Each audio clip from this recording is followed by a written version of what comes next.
Olá, queridos alunos, nós aqui novamente unidos, professora Suzana, dando continuidade às nossas dicas para a prova da OAB. Continuando então, nosso direito constitucional. Hoje a nossa dica é em relação à súmula vinculante, né? Então, como essa súmula vinculante se aplica hoje, qual é o entendimento, né? Como é que funciona isso. Então, hoje nós vamos resolver uma questão e vamos então revisar o conteúdo em relação à súmula vinculante. Então vejamos o que diz esta questão. O instituto da súmula vinculante aos poucos vai tendo suas características cristalizadas a partir da interpretação dos seus contornos constitucionais pela jurisprudência do Supremo Tribunal Federal.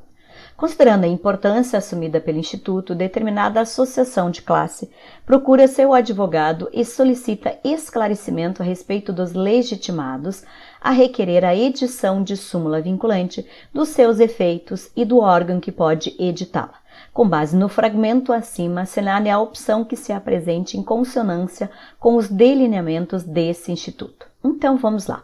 Vamos revisar, então, o conteúdo em relação à súmula vinculante para que a gente possa, então, fazer a revisão e a aplicação nesta questão.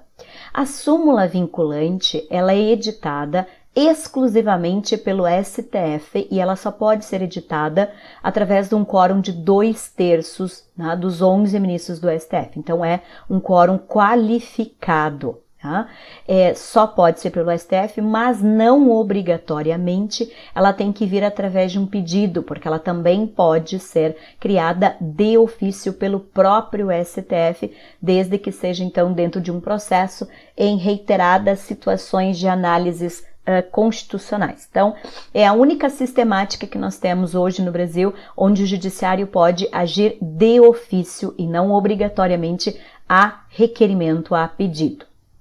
Esta súmula vinculante, então, a sua edição, a sua revisão, o seu cancelamento, os legitimados, eles estão na lei que regulamenta a súmula vinculante, mas são os mesmos que estão no artigo 103 da Constituição Federal, que são os legitimados para a interposição das ações do controle concentrado, porém, não é uma ação de controle concentrado, ou seja, não cabe controle da constitucionalidade em relação à súmula vinculante. É um procedimento para a edição, revisão ou cancelamento com os mesmos legitimados, mas sem ser uma ação de controle da constitucionalidade.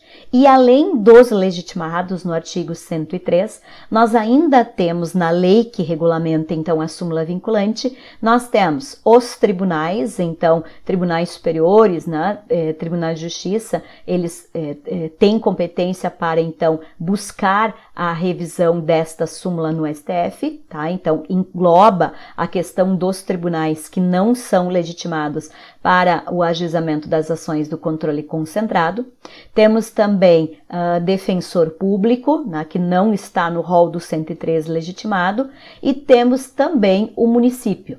Porém, o município ele só tem competência de forma incidental, significa somente dentro de um processo. Ele não tem competência para a busca deste procedimento de forma isolada diretamente no STF, porque toda a relação, né, dos municípios cabe na estrutura do nosso modelo de organização de Estado aos estados e em sede de recurso para o STJ.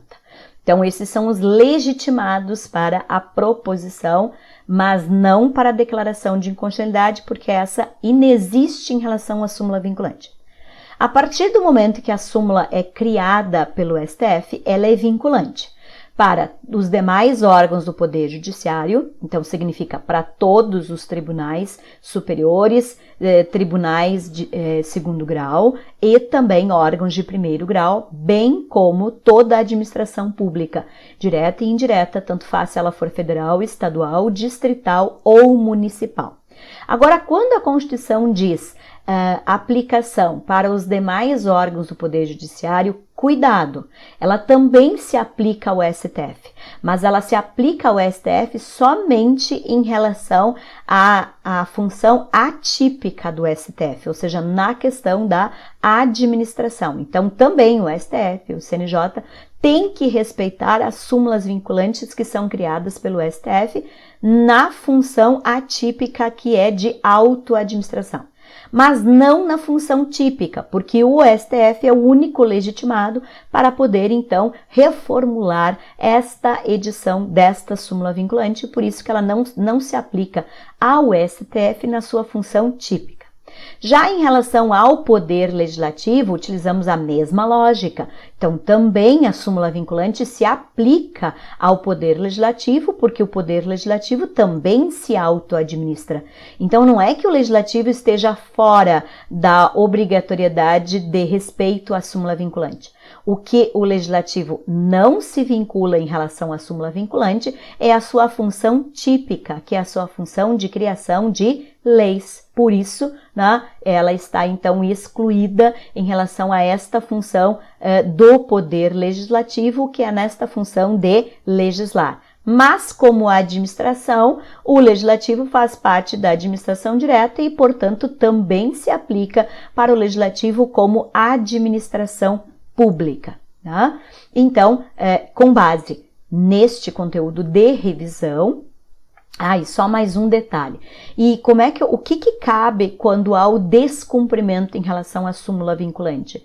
Reclamação diretamente ao STF. A reclamação é como se fosse uma inicial de um mandado de segurança, né? Uma petição, um pedido específico, né? Como se fosse uma ação autônoma. Então, é diretamente o pedido ao STF em função do descumprimento da súmula vinculante. Então, agora sim, agora vamos responder aqui as questões, né, e verificar então qual delas e por que estão incorretas. Né? Então, pode ser editada pelos tribunais superiores quando houver reiteradas decisões proferidas na sua esfera de competência que recomendem a uniformização e entendimento junto aos órgãos jurisdicionais inferiores. Não é pelos tribunais superiores, tá? É somente o STF pelo quórum de 2/3. B. Estão legitimados a propor a sua edição exclusivamente os legitimados para o ajuizamento da ação direta de inconstitucionalidade e ação declaratória de constitucionalidade do artigo 103. Não, exclusivamente não, porque também cabe aos tribunais superiores, defensoria pública e município de forma incidental. C. Pode dizer respeito a qualquer situação jurídica constituída sob a égide das normas brasileiras de natureza constitucional ou infraconstitucional, a ser especificamente direcionada à resolução de um caso concreto, nele exaurindo a sua eficácia. Não, primeiro que é só em relação às normas constitucionais, né? E é então, sim, dentro de um caso específico, mas não exclusivamente neste caso.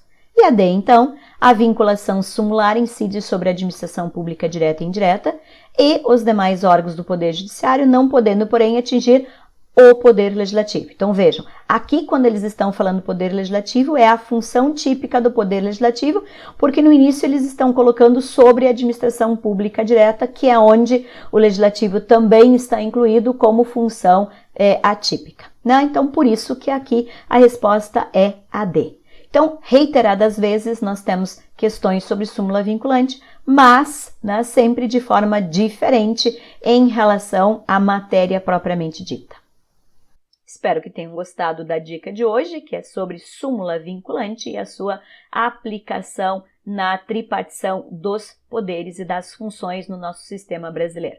Então, quem gostou, fica conosco, vamos ter mais dicas aí na sequência em relação ao direito constitucional. Um abraço, até o nosso próximo encontro.